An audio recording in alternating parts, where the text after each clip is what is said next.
కథలెన్నో చెప్పారు, కవితల్ని రాశారు, కాలాలు దాటారు, యుద్ధాలు చేశారు. ప్రేమలో తప్పు లేదు, ప్రేమలో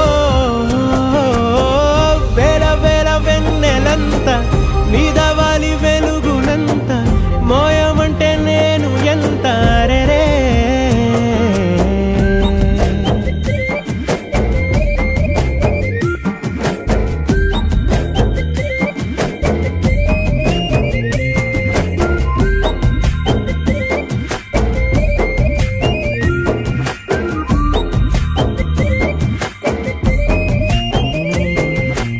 ఆకాశం తాకాలి అని ఉందా, నాతో రా చూపిస్తా